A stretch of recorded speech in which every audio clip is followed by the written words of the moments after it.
Assalamualaikum warahmatullahi wabarakatuh. Perkenalkan nama saya Sela Novitasari dengan NIM 30118111021.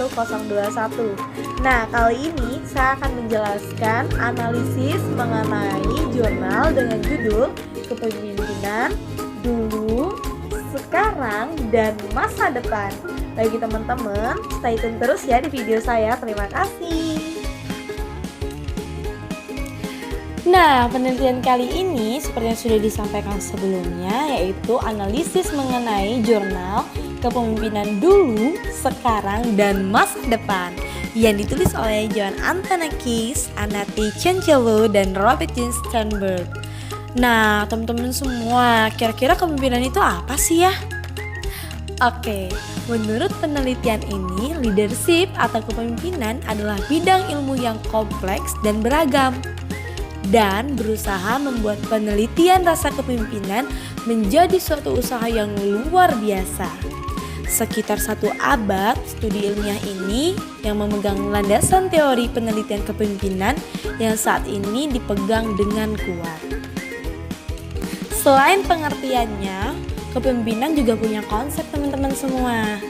Ayo, konsep kepemimpinan bahwa kepemimpinan adalah salah satu fenomena ilmu sosial yang paling banyak diteliti. Seperti banyaknya penelitian-penelitian yang bermunculan tentang kepemimpinan. Nah, pengamatan yang dilakukan terhadap kepemimpinan tidaklah mengherankan. Kepemimpinan adalah bukti aktivitas universal. Oke semuanya, jika tadi kita sudah mendengarkan mengenai leadership dan konsep kepemimpinan, maka kita kembali lagi ke judulnya, yaitu mengenai kepemimpinan dulu, sekarang, dan masa depan. Untuk mengetahui itu semua, pastinya teman-teman harus tahu dulu dong tentang sejarahnya. Nah, dalam penelitian ini yang sudah saya analisis, penelitian ini menjelaskan tentang sejarah singkat riset kepemimpinan. Nah, apa aja sih teman-teman sejarah singkat tentang riset kepemimpinan ini? Riset kepemimpinan dimulai dari penelitian kepemimpinan terbagi menjadi 8 sekolah utama. Apa ya 8 sekolah utama? Nah, kemudian selain ada 8 sekolah utama ini teman-teman semua, terdapat juga pengklasifikasian sekolah pada 2 dimensi, yaitu temporal dan produktivitas. Apa itu temporal dan apa itu produktivitas? Temporal yaitu periode waktu di mana sekolah muncul.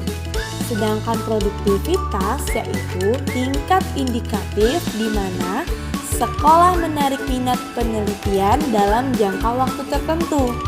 Nah, gimana teman-teman semua?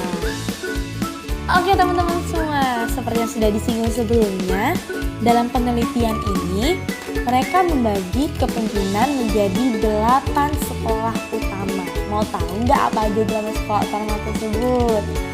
Nah, 8 sekolah utama yaitu ada sekolah sifat kepemimpinan, yang kedua ada sekolah perilaku kepemimpinan, dan yang ketiga ada sekolah kepemimpinan kontingensi. Yang keempat, sekolah kepemimpinan relasional. Yang kelima, skeptis sekolah kepemimpinan. Yang keenam, sekolah kepemimpinan pemrosesan informasi. Dan yang ketujuh, ada kepemimpinan baru atau neoharismatik atau sekolah transformasional atau visioner. Dan yang terakhir, ada kepemimpinan kontekstual. Pastinya teman-teman mau tahu kan apa aja sih yang sudah disebutkan tadi? Nah, sekarang kita akan menjelaskannya satu persatu. Dimulai dari sekolah sifat kepemimpinan. Nah, sekolah sifat kepemimpinan ini yaitu adalah sebuah studi ilmiah tentang kepemimpinan yang dimulai pada pergantian abad ke-20 teman-teman. Nah, terdapat juga perspektif tentang dalam kutipannya itu orang hebat. Nah, yang melihat sejarah dibentuk oleh individu-individu yang luar biasa dalam kutipan BAS 1990. Kemudian aliran pemikiran orang hebat ini menyarankan bahwa karakteristik disposisional tertentu, yaitu karakteristik atau sifat stabil Yang kemudian hal ini membedakan pemimpin dan non-pemimpin, teman-teman. Dalam penelitian ini, kepemimpinan berfokus pada mengidentifikasi perbedaan individu, yaitu ciri-ciri yang terkait dengan kepemimpinan dalam dua tinjauan berpengaruh, yaitu dalam kutipan lihat Mars 1959, Stockdale 1948. Nah, ciri-ciri tertentu yaitu misalnya kecerdasan, dominasi yang terkait dengan kepemimpinan diidentifikasi.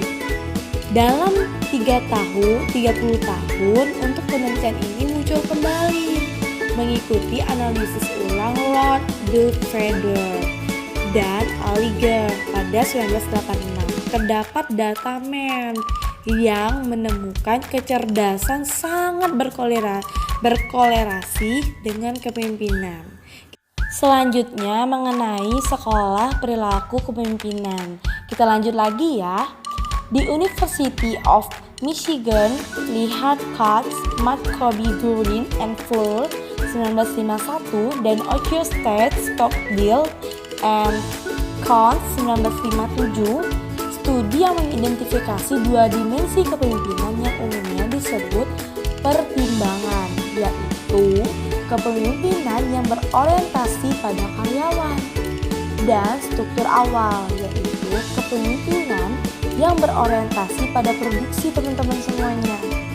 Nah, dalam keberhasilannya, gaya perilaku kepemimpinan yang diterapkan bergantung pada situasi. Akibatnya, teori kepemimpinan di tahun 1960-an mulai berfokus pada kemungkinan kepemimpinan.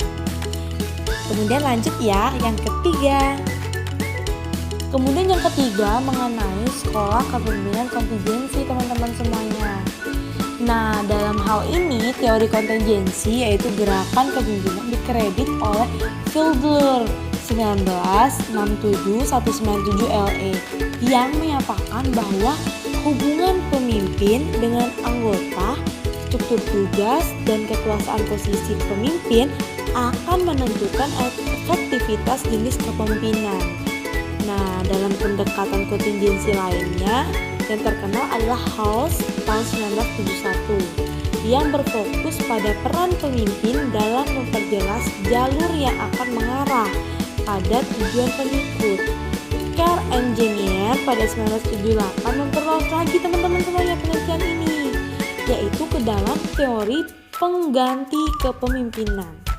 Nah, dalam teori pengganti kepemimpinan ini, mereka berfokus dengan kondisi di mana kepemimpinan tidak diperlukan sebagai akibat dari kemampuan pengikut. Nah, sistem dan prosedur organisasi yang jelas dan faktor lainnya. Kita lanjut lagi ya, yang keempat, yaitu mengenai sekolah kepemimpinan relasional. Nah, kata-kata ini mungkin sudah sering sekali kita dengar. Yuk kita langsung saja. Setelah gerakan kontingensi tadi yang menjadi populer, kemudian muncul nih teman-teman semuanya penelitian lain yang diberi label tentang perspektif teori relasional tentang kepemimpinan. Nah, kemudian hal ini menghasilkan penelitian substansial.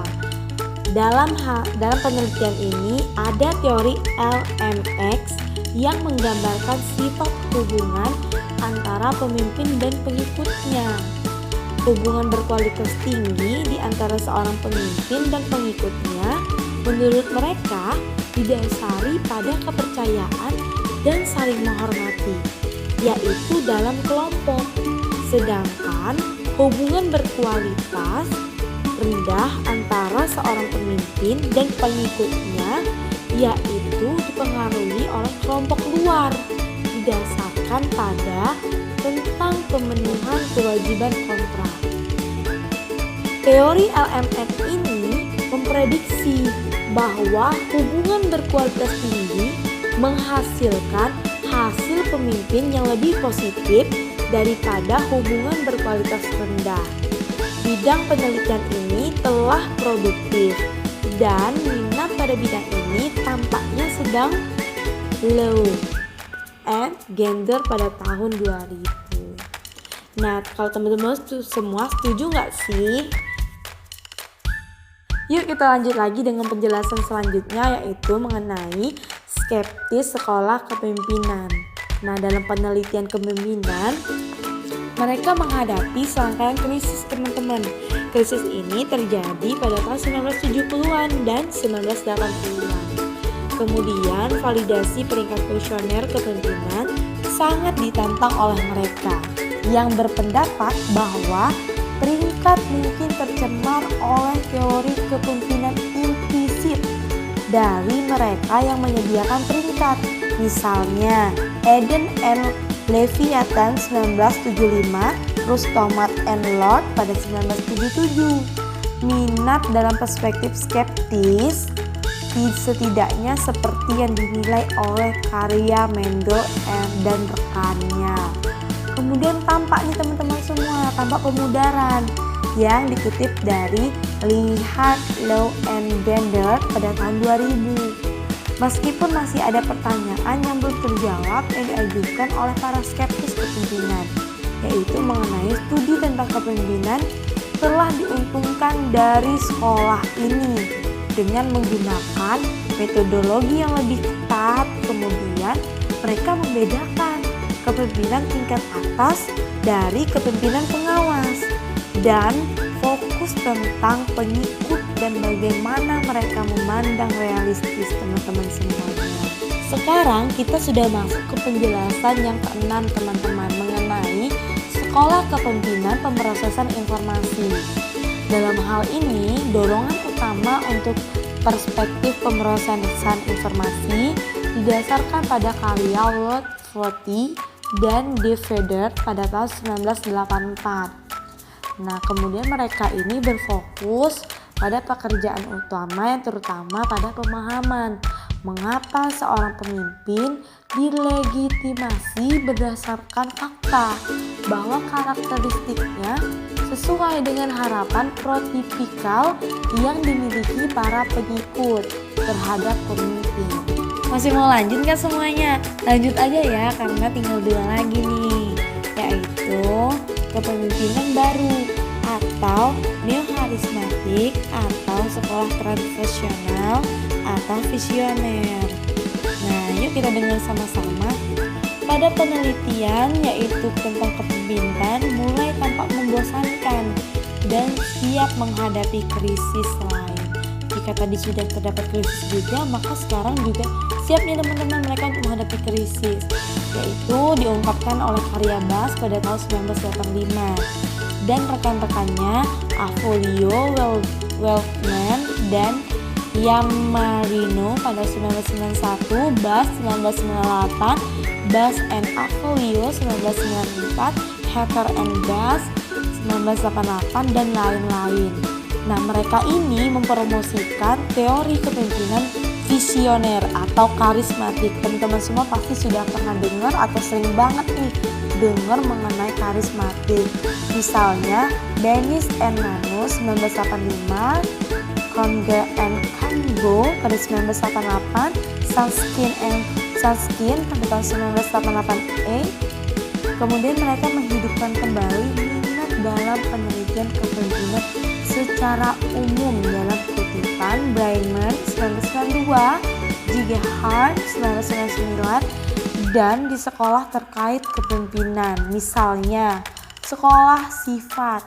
Dia percaya bahwa diperlakukan bentuk kepemimpinan yang berbeda untuk memperhitungkan hasil pengikut yang berpusat pada tujuan dan misi yang diidealkan. Nah, mereka juga menyebutkan jenis kepemimpinan sebagai kepemimpinan transformasional, di mana perilaku menyebutkan kepemimpinan yang diidealkan, yaitu karismatik, visioner, dan menginspirasi, mendorong pengikut untuk melampaui mereka. Udah banyak banget ya kita dengar mengenai jenis kepemimpinan tadi. Nah, sekarang langsung aja ke yang terakhir, yaitu mengenai kepemimpinan kontekstual. Nah, terkait dengan gerakan kontingensi yang tadi sudah dijelaskan sebelum-sebelumnya, yaitu tentang sekolah kepemimpinan kontekstual, yaitu pada kutipan lihat Samuel and Howell pada 1999, Zekaro and Klimovsky pada tahun 2021. Dari perspektif ini, faktor-faktor kontekstual dipandang memunculkan atau menghambat perilaku kepemimpinan tertentu atau pendahulu disposisional mereka. Nah, untuk faktor-faktor kontekstual tersebut antara lain dapat mencakup level hierarki pemimpin, budaya nasional, gender pemimpin, pengikut, karakteristik organisasi antara lain. Menurut kutipan Antonakis, Afolio and Siva Subramaniam pada tahun 2003. Nah, teman-teman semua, perspektif ini pertama melihat peran budaya nasional kembali ke beberapa dekade yang lalu. Misalnya dalam kutipan Hosset pada tahun 1980, Meidi 1967, bahwa kami percaya bahwa sangat penting untuk memahami faktor kontekstual di mana kepemimpinan tertanam sebelum kita dapat memperoleh pemahaman yang lebih umum tentang kepemimpinan. Itu ya. Nah, selesai sudah saya menjelaskan analisis saya mengenai jurnal kepemimpinan dulu, sekarang, dan masa depan. Nah, untuk analisis ini yaitu kita mengutip mengenai sejarah riset kepemimpinannya agar kita tahu bagaimana sih perkembangan kepemimpinan yang dulu, sekarang, dan masa depan. Ternyata banyak sekali perubahan-perubahan dan dilakukannya kembali penelitian-penelitian untuk menyempurnakan kepemimpinan tersebut.